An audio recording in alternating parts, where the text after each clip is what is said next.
गेलं म्हणून मुलीनं पळून जाऊन दुसरं लग्न करणं किंवा असा सुद्धा 363च्या गुन्ह्यांचं सुद्धा मोठं प्रमाण आहे. पण याच्यावरती आपल्याला अवेअरनेस आणि खूप स्ट्रॉंग फिस्टने त्या क्राईमला फेस करणं आणि तो क्राईम घडू नये यासाठी काउन्सिलिंगच्या माध्यमातून ॲज वेल ॲज कायदेशीर पद्धतीच्या माध्यमातून काम करत राहणं आणि सातत्यानं करत राहणं हाच त्याच्यावरचा उपाय आहे. शेवटचा प्रश्न, अवैध धंद्यासंदर्भात आपण काय आदेश दिले? अवैध धंद्याच्या संदर्भात मी जिथं जिथं व्हिजिट करते तिथे सुद्धा आणि मी चार्ज घेतल्यानंतर जे सर्व अधिकारी माझ्या संपर्कात आले मी मुद्दाम मीटिंग कॉल केलेली नाही आत्ता. आधी मी व्हिजिट करू इच्छिते, जाणून घेऊ इच्छिते आणि मग मी त्यांची मीटिंग घेणार आहे. पण माझ्या इंटरॅक्शनमध्ये ऑफकोर्स मी हे खूप स्पष्ट सांगितलेलं आहे की अवैध धंद्यांना पोलिसांनी कोणत्याच पद्धतीने वरदहस्त ठेवणे, मदत करणे, पाठीशी घालणं हे खपवून घेतलं जाणार नाही. अवैध धंद्यांचं उच्चाटन करणं आणि क्रिमिनल्सना कायदेशीर पद्धतीनं योग्य ती कारवाई करणं हे पोलिसांचं काम आहे. त्यामुळे आमचं जे ब्रीदवाक्य आहे, सदरक्षण आहे, खलनिग्रहण आहे, याप्रमाणे सर्व अधिकारी आणि कर्मचाऱ्यांनी काम करावं. हे काम करत असताना त्यांना कोणत्याही प्रकारच्या अडचणी फेस झाल्या तरी त्यांच्या पाठीशी खंबीर आम्ही सर्व उभे असणार आहे. परंतु याच्या व्यतिरिक्त जर ते काही काम करतील, आपल्या घोषवाक्याला न शोभणारं असं काही ते काम करतील तर कोणालाही पाठीशी घातलं जाणार नाही. तर तिथं आपलं इन्फ्रास्ट्रक्चर तेवढंसं योग्य नाही हे मला जाणवलं. बॉर्डरिंग एरिया जो आहे तिथे Marathi speaking and Kannada speaking आहे. आपल्या अधिकाऱ्यांना लोकल कोर्टमध्ये थोडासा लँग्वेज प्रॉब्लेम फेस करतात. किंवा जसं इथे सातारा बॉर्डर आहे, पुणे बॉर्डर आहे, या भागामध्ये या भागातले आरोपी तिथे जाऊन क्राईम करतात, त्या भागातले आरोपी इथं जाऊन क्राईम करतात, आडोसा घेतात, लपून राहतात, फरार राहतात. हे प्रॉब्लेम्स आता मला प्रायमा फेसी दिसत आहे. किंवा पंढरपूर विभाग जेव्हा आम्ही व्हिजिट केला तर पंढरपूर हे कम्पॅरेटिव्हली एक कॉम्पॅक्ट शहर आहे आणि तिथे वारीच्या दरम्यान खूप मोठ्या संख्येनं लोक येतात. त्यामुळे तिथं प्रॉपर नियोजनाची आवश्यकता आहे. तिथे खूपच चांगलं आणि मायन्यूट नियोजनाची आवश्यकता आहे. हे प्रायमा फेसी मला काही गोष्टी समोर येत आहेत आणि रंगरंगोटी आता सुरू आहे. परंतु सध्या जी सोलापूरमध्ये परिस्थिती आहे ती बेड आपल्याला इझिली उपलब्ध होत आहे. परंतु जर हा ट्रेंड इन्क्रीजिंग वाटला आणि आपल्याला बेडची उपलब्धता होण्यासाठी डिले होऊ शकतो अशी जर परिस्थिती भविष्यात समोर दिसली तर निश्चित आपण वेगात हे सुद्धा काम पूर्ण करून तिथे सुद्धा पोलिसांसाठी डेडिकेटेड हॉस्पिटल नक्की बनवू. पंढरपूरमध्ये पूर्ण जिल्ह्यासाठी, कारण सोलापूर शहर वगळता पूर्ण जिल्ह्यासाठी तसा पंढरपूर हा सेंटर पडतो. त्यामुळे त्यांनी सुरुवात पंढरपूरमध्ये केली आहे. मी ते काल लोकेशनही व्हिजिट केलेलं आहे आणि आपल्याला जर तसं वाटलं की आता बेड मिळत नाही आहेत किंवा येत्या काही दिवसात कमतरता भासू शकते तर निश्चित प्रायोरिटीवर घेऊन आपण इथे काम करू. मग अशी तुम्ही म्हणाला की महिलांसाठी निर्भय वातावरण तयार करणं.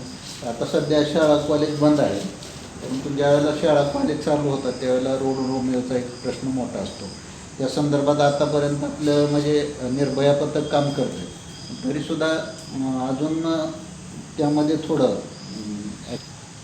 साताऱ्यामध्ये पण आपण एक प्रयोग केला होता आणि तो बऱ्याच प्रमाणात यशस्वी झाला असं म्हणता येईल. त्यामुळे त्या मॉडेलला सोलापूरप्रमाणे मॉडिफाय करून आपण त्याचा वापर निश्चित करणार आहोत. आता शाळा महाविद्यालय बंद आहेत, परंतु आम्ही एक 3-4 गोष्टींवरती काम केलं होतं. निर्भयाच्याच माध्यमातून निर्भयांनाच ॲक्टिवेट केलं होतं, त्यांनाच एम्पॉवर केलं होतं की शाळा महाविद्यालयांमध्ये जाऊन मुलींचं काउन्सिलिंग करणे, त्यांना निर्भया सखी म्हणून त्यांच्यातल्याच काही धाडसी मुलींचं सिलेक्शन करणे आणि मग त्या मुलींच्या कंटिन्यू संपर्कात राहणे.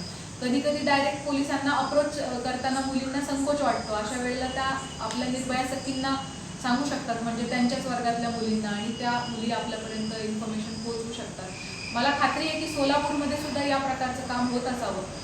याच्यात ॲडिशन म्हणून आम्ही एक पॅनल डिस्कशन अरेंज करायचो की ज्याच्यामध्ये 3-4 हजार मुली आणि स्टेजवरती त्यांचेच प्राचार्य, डॉक्टर्स आणि विविध क्षेत्रातले मान्यवर, आणि मग मुलींनी त्यांच्या अडचणी सांगून त्याच्यावरती काय आपल्याला करता येऊ शकतं यावरती विचारविनिमय करायचो. तर जसं मी 1-2 छोट्या गोष्टी शेअर करेन की दैवडी पोलीस स्टेशनच्या हद्दीत आम्ही असा कार्यक्रम घेत असताना एका मुलीनं सांगितलं की आम्हाला बसमध्ये चढताना छेडछाड केली जाते आणि विचारलं तर म्हटलं जातं गर्दी होती म्हणून केली गेली आणि म्हणून म्हणून आम्हाला कधीच कुणावर आरोप सुद्धा करता येत नाही. आम्ही गुन्हे दाखल केले तरी आमच्यावर कोण विश्वास ठेवेल असं त्यांची शंका होती. म्हणून आपण एक चौकी दहिवडीच्या पोलीस स्टेशनला सुरू केली आणि त्या चौकीचं काम इतकंच की बस आल्यानंतर रांगेत बसमध्ये लोकांना चढू द्यायचं आणि ते करायला सुरुवात झाल्यानंतर महिलांची छेडखानी तर कमी झालीच, परंतु बॅग लिफ्टिंगच्या आणि चोरीच्या केसेस ज्या बस स्टँडवर होत होत्या त्यासुद्धा एक महिन्यात शून्यावरती आल्या, ज्या प्रत्येक महिन्याला 4 ते 5, 6 असायच्या. तर मला वाटतं एका भगिनीनं ही अडचण शेअर केली आणि मग त्या पॅनल डिस्कशनमधून त्याच्यावर मार्ग निघाला आणि जनसहभागातून आणि STनं जागा उपलब्ध करून दिल्यावर तिथं ती छोटीशी चौकी बनवली गेली. पण त्या चौकीनं शेकडो मुलींच्या आयुष्यामध्ये सकारात्मक बदल आणला.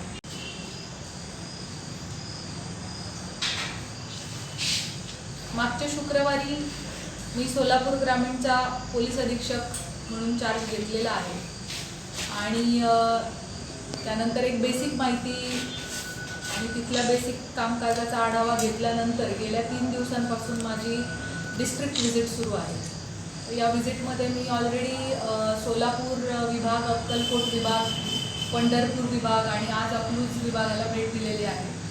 आणि भेटीचा मूळ उद्देश हाच की आपला इन्फ्रास्ट्रक्चर आपल्याला कळावं, पोलीस स्टेशनचे लोकेशन्स कळावे, मॅनपॉवर कळावी, त्याच पद्धतीने तिथल्या गुन्ह्यांचं स्वरूप कळावं, कोणते गुन्हे प्रिव्हेलंट आहेत हे आपल्याला समजावं. सो समजून घेण्याचा भाग म्हणून मी इथे आमच्या अधिकारी आणि कर्मचाऱ्यांशी इंटरॅक्ट करत आहे. अकलूजची सुद्धा आज गुन्ह्यांविषयी आणि एकंदर माहिती मी घेतलेली आहे. प्राथमिक दर्शनी अकलूज हे अत्यंत डेव्हलप्ड आणि तसं क्राईमच्या मानाने मॉडरेट क्राईम असलेलं एक शांतताप्रिय शहर आहे. इथले नागरिक हे पोलिसांविषयी आणि प्रशासनाविषयी सकारात्मक असलेले आहेत. जो प्रामुख्याने प्रॉब्लेम अकलूजचा वाटतोय तो म्हणजे इथला पार्किंगचा इश्यू आणि ट्रॅफिक प्रॉब्लेम वाटत आहे. तर त्या दृष्टीने कोविडच्या काही दिवस आधी आमचे SDPO आणि इन्चार्ज यांनी याच्या संदर्भातील बैठकांना सुरुवात केलेली होती. कोविडच्या दरम्यान हे काम थोडंसं मागं पडलेलं आहे, परंतु आता परत एकदा अनलॉक झाल्यानंतर आपल्याला ट्रॅफिकचा प्रॉब्लेम आपण फेस करायला लागलेलो आहोत. त्यामुळे कुठे आपल्याला पार्किंगसाठी जागा उपलब्ध करता येईल किंवा रस्त्याच्या कडेला एक शिस्तबद्ध पद्धतीने पार्किंग करू शकलो तर त्याने आपल्याला ट्रॅफिक सुधारण्यास नक्की मदत होणार आहे. आणि त्याच पद्धतीने श्रीपूरची जी आपली आउटपोस्ट आहे ती आउटपोस्ट आपल्याला भरपूर मॅनपॉवरसहित ॲक्टिवेट करणं हे एक महत्त्वाचं काम मला प्राथमिक दर्शनी दिसत आहे. थोड्याफार प्रमाणामध्ये थोडीशी जास्त चोरीचं प्रमाण आहे असं माझ्या निदर्शनास येत आहे. आणि बाकीचे जे क्राईम आहेत ते मागच्या वर्षीच्या तुलनेत यावर्षी कमी झालेले आहेत. त्याला कारणीभूत कदाचित एप्रिल आणि मेमधलं लॉकडाऊनसुद्धा असू शकेल, परंतु एकंदरीत स्थिती पाहता या पोलीस स्टेशनच्या हद्दीमध्ये एक शांतता आणि कायदा सुव्यवस्थाच्या दृष्टीने एक चांगलं शहर असं माझ्या निदर्शनास आलेलं आहे. तर माझी सर्व अकलूजकर नागरिकांना हेच आव्हान राहील की आत्ता कोविडमध्ये कंटिन्युअसली ड्रॉप होत आहे, परंतु ड्रॉप होतो आहे म्हणून आपण हलगर्जीपणा आपल्याला करून चालणार नाही. कारण नवरात्र उत्सव सुरू झालेला आहे आणि त्याचप्रमाणे आपल्याला लवकरच दिवाळीसुद्धा आहे. या कालावधीमध्ये लोक अनेकदा गावाकडे येणे, नातेवाईकांना भेटायला जाणे, खरेदीसाठी बाहेर पडणे अशा गोष्टी करतात. परंतु हे सर्व करत असताना आपण मास्कचा वापर करणं, सोशल डिस्टन्सिंग पाळणं फार आवश्यक आहे.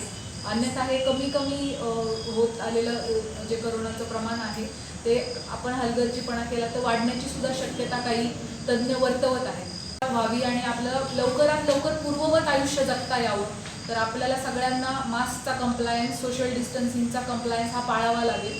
त्यामुळे सगळ्यांना विनंती आहे की आपण स्वतःची काळजी घ्या, आपल्या कुटुंबाची काळजी घ्या आणि आपल्या आसपास राहणाऱ्या सर्व इतर नागरिकांची, आपल्या शहराची सुद्धा आपण काळजी घेऊया.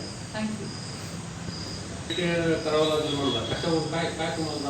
नाही, श्रीपूर थोडंसं वेगळं आहे. श्रीपूरमध्ये जर आउटपोस्ट ॲक्टिवेट झाली तिथे जागा मिळून तर तिथल्या एरियामध्ये आपल्याला पटकन पोहोचता येईल. कर्मचाऱ्यांची संख्या वाढवायची हां, तिथं आउटपोस्ट आपली फुल फ्लेज ॲक्टिव्ह झाल्यानंतर आपल्याला प्रमाण जास्त आहे असं वाटतं. नाही, म्हणून गुन्ह्याच्या प्रमाणामुळे नाही. अकलूज हे एका कॉर्नरमध्ये आहे अकलूज, त्यामुळे इतर एक सेकंड सेंटर असणं खूप गरजेचं आहे जेणेकरून तिथल्या आजूबाजूच्या लोकांना तिथं पोहोचता येऊ शकेल, आपल्याला तिथल्या तिथं सुविधा उपलब्ध करून देता येतील, तिथं घडणाऱ्या क्राईम्सना आपल्याला लवकर भेटी देता येईल. मॅडम तुम्ही म्हणताय पोलिसांचं काम चांगलं आहे, परंतु पोलिसांना राहायला जागा ना सगळी गळकी घरं आहेत, वसाहत सगळी जुनी आहे, लय प्रॉब्लेम मोठा आहे वसाहतीत. त्या पोलिसांच्या वसाहतीतच प्रॉब्लेम आहे, मूळ राहायला जागाच नाही त्यांना, सगळी गळकी घरं आहेत. अनेक वेळा दुरुस्तीसाठी प्रस्ताव पाठवलं पण म्हणजे- प्रस्तावच पाठवलं या संदर्भात आमचं डिटेल डिस्कशन SDPOच्या सोबत झालेलं आहे.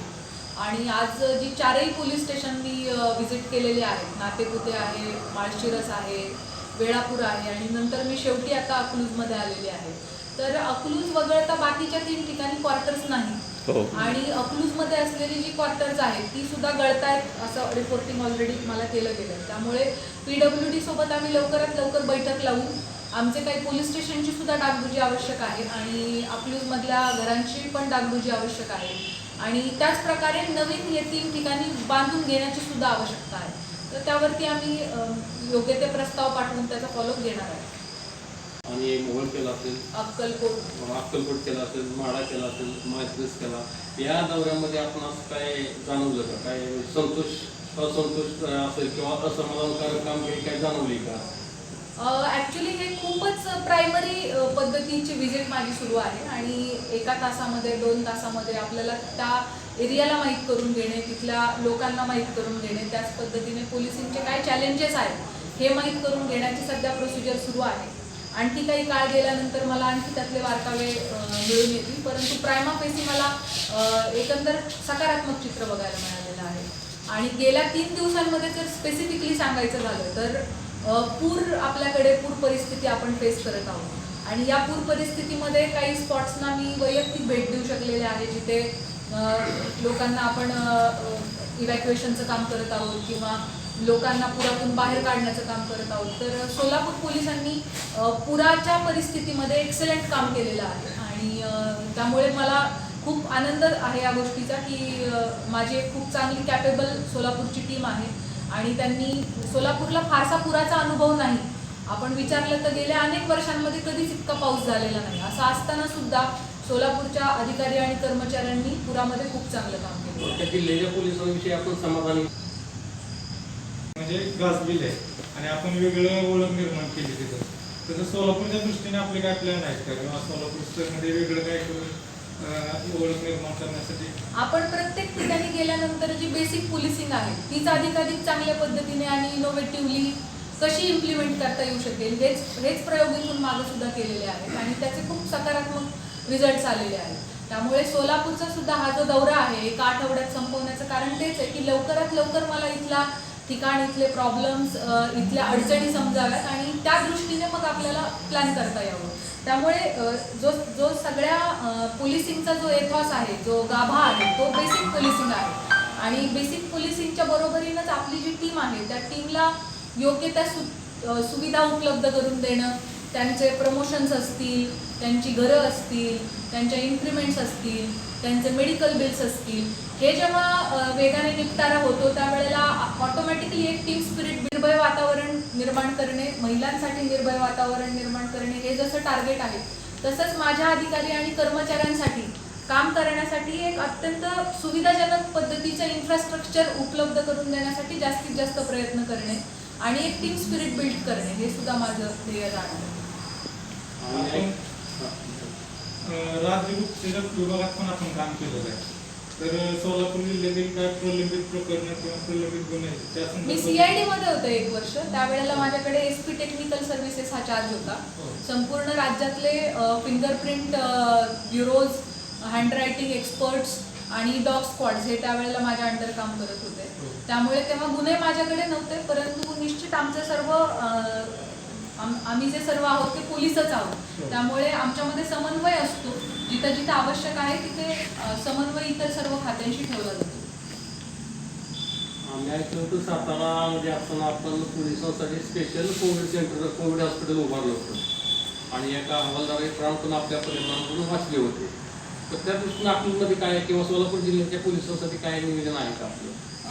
आपल्या सर्वांनाच आठवत असेल, एक साधारणतः 1.25 ते 1.5 महिन्यापूर्वी अशी परिस्थिती होती की सर्वच ठिकाणी अचानक वाढलेल्या संख्यांमुळे बेडची उपलब्धता ही फार पटकन होत नव्हती आणि त्या डिलेचा परिणाम होऊन तब्येत खराब होऊन व्यक्ती सिरियस होण्यासारखे प्रकार घडत होते आणि सातारा पोलिसांना अशा वेळेला वाट पाहावी लागू नये, बेड मिळण्यासाठी वाट पाहावी लागू नये म्हणून आपण कोविड हॉस्पिटल सुरू केलं होतं. अवघ्या 4 ते 5 दिवसांमध्ये ते हॉस्पिटल आपण उभा केलं होतं. आत्तापर्यंत त्या हॉस्पिटलमधून 150 ते 200 लोक आता डिस्चार्ज घेऊन उपचार घेऊन बाहेर पडलेले आहेत आणि हॉस्पिटलच्या निर्मितीनंतर तिथं सुदैवाने एकही मृत्यू नाही, पोलिसांचाही किंवा त्यांच्या घरच्यांचा सुद्धा त्याच्यामध्ये डेथ नाही कोविडमुळे. सो अत्यंत उपयुक्त मॉडेल मला ते वाटलेलं आहे, अनुभवावरून सुद्धा वाटलेलं आहे. आणि सोलापूरमध्ये सुद्धा तत्कालीन SP साहेबांनी पंढरपूरमध्ये असं हॉस्पिटल बनवायची सुरुवात केलेली आहे. सो आणि रंगरंगोटी आता सुरू आहे. परंतु सध्या जी सोलापूरमध्ये परिस्थिती आहे ती बेड आपल्याला इझिली उपलब्ध होत आहे.